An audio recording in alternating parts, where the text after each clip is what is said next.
reckon. I'm General Robert E. Lee, Commander of the Army in Northern Virginia. Commander of the Army in Northern Virginia. I was born in 1807.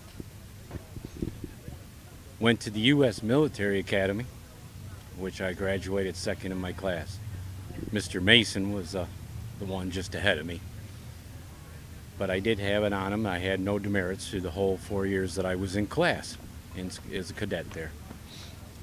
Was able to choose what branch of service I was to join on my graduation, and I chose the engineer. Had different forts that I worked on after graduating. Was at Fort Hamilton, Fort Monroe. They did send me down to New Orleans to help change the course of the Mississippi, so to protect the city of New Orleans. And there. Then the U.S. Army sent me out to Mexico during the Mexican conflict out there, which I met many of graduates from West Point. General Grant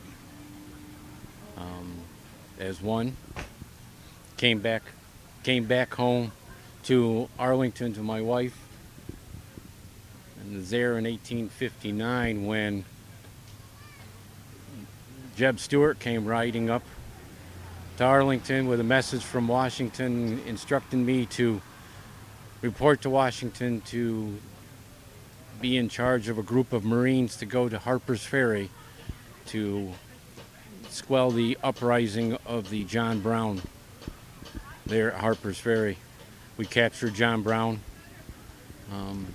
I did not even have time to change out of my civilian clothes into my uniform. I went in my civilian clothes as Colonel Lee at that time. Went back out to Texas.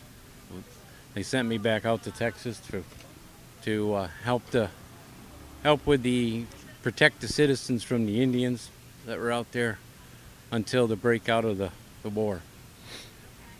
When I was called back, I was called into Washington with Francis Blair talked to me, instructing me that President Lincoln offered me command of the Union Army. I had to tell Francis Blair that it was a decision up to the state of Virginia. That was my home, and I could not raise my sword against my state of Virginia. After that, I contemplated, paced the floor many hours that night on the decision whether to resign from the U.S. Army or what to do. In the morning, I came downstairs and told Mrs. Lee that my mind was made up, and I tendered my resignation to General Winfield Scott, resigning from the U.S. Army. The Virginia Convention appointed me General of the Virginia Armies, and thus given me the responsibility to raise the armies of Virginia to help quell the Union advance in the Union. So I raised the armies. After General Johnson was wounded, President Jefferson Davis appointed me General of the Army of Northern Virginia. And there I commanded the Army of Northern Virginia until the end of the war in 1865, where I surrendered due to the fact of overwhelming odds of the numbers of soldiers we had and the fact that the Confederate soldiers had gone 7 days without food. It was time enough to say an end to this war. Okay, your home was I don't know how to put it. And Arlington was taken. Arlington was taken. Arlington was taken primarily because Mrs. Lee, being an invalid and was confined to a wheelchair, was unable to go to Washington and pay her taxes. She sent family members over, and they would not accept the taxes unless Mrs. Lee came in person.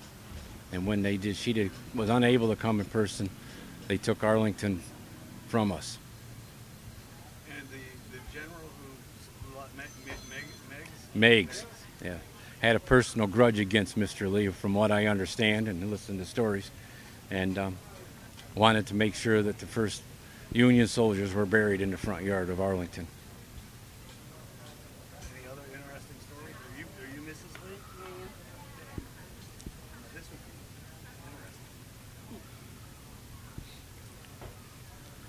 Talk to him about his story. You tell your story. You tell your story. No? Okay, that's fine. Now, one of the my son Robert probably is the one that has, well, I'm not sure exact words. When I came back from Mexico, he was a young lad. I hadn't seen him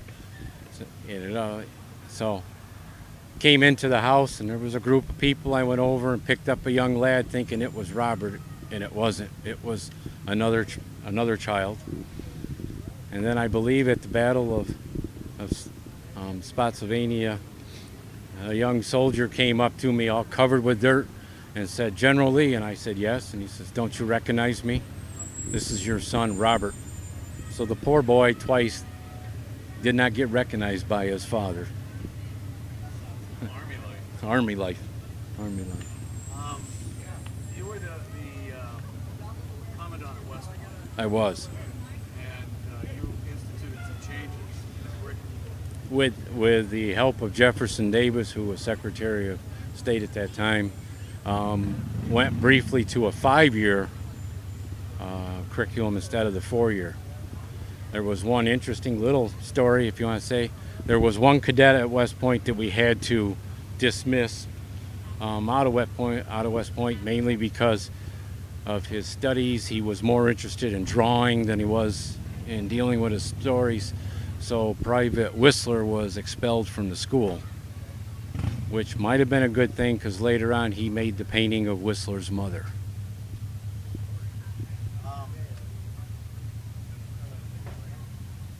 The history.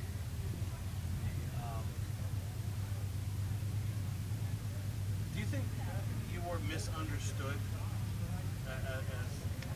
as a figure after the war? I'm not sure the people in the South, and some of the people in the South, liked my views, because many times if they were bickering or saying something bad about the North, I would kind of nicely scold them, saying we are one nation, we are one again, and we should act like one. The incident at the church that after the war, when the black gentleman got up and went up front to receive communion, it caused a little stir in the congregation, and I couldn't see that happening, so I rose to my feet and walked up and kneeled next to him and received communion next to him. Now, I think that the nation needed to be one. I think it needed to heal again and be back to one after the war. You were involved with Washington. Washington College. I was superintendent, if you want to say, or president of Washington College. I can tell you a little story on. I did have one college person come up and said, "Mr. Lee, I don't see any book of rules for Washington College." And I said, "Son, there is no rules. And if there was, there would be just one.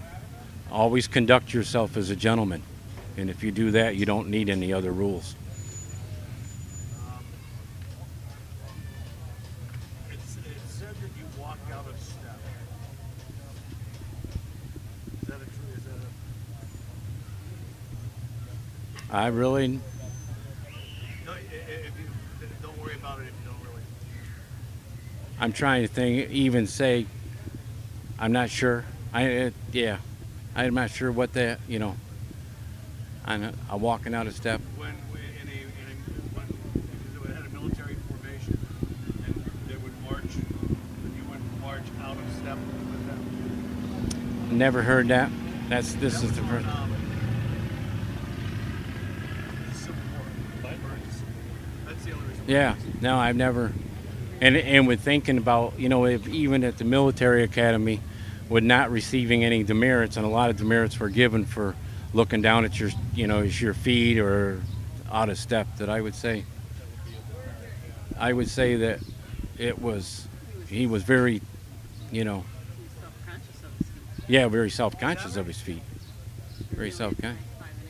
He had very little feet for someone on the on 5'11". There's some people say that that was that he was born with a birth defect, and that was the birth defect, and they had tiny feet. He loved to have his children tickle his feet. If the children didn't tickle his feet, the children didn't get a story. So he was a storyteller? Oh, he enjoyed telling stories to the children, and that was the thing is they had to tickle his feet. He said, "No tickling my feet, no story." No interview with General Lee would be complete without asking a question about General Pickett. General Pickett, Longstreet's assault. I learned that today. Longstreet's assault. Many times I've been asked that. My answer is still, and will always be, is militarily and strategically, that was the weakest part. The either flank was hit. First day was on the left flank, the right was on the second day. So the weakest spot would have been in the center. And I think maybe if there was reasons of doubt or things that maybe didn't happen, the humidity did not help because the gun smoke was very, very low, hung to the ground very low, so the artillery could not see where they were firing and have an idea where they were firing. So it overshot the batteries. The men were in good spirits. I firmly believe today that the spirit that the men were in could carry them through that walk. The field was such that they did have times where they were out of sight of the Union, so they could regroup and rest, on the way up through. Yes, my fault. I was the one sending them into that thing. General Pickett just happened to be the one, I guess, that was in the lead and took the heaviest casualties. So I do not think General Pickett's forgiven me yet, but that's something too. So is there anything else you'd like to add? I appreciate the time. I appreciate your time.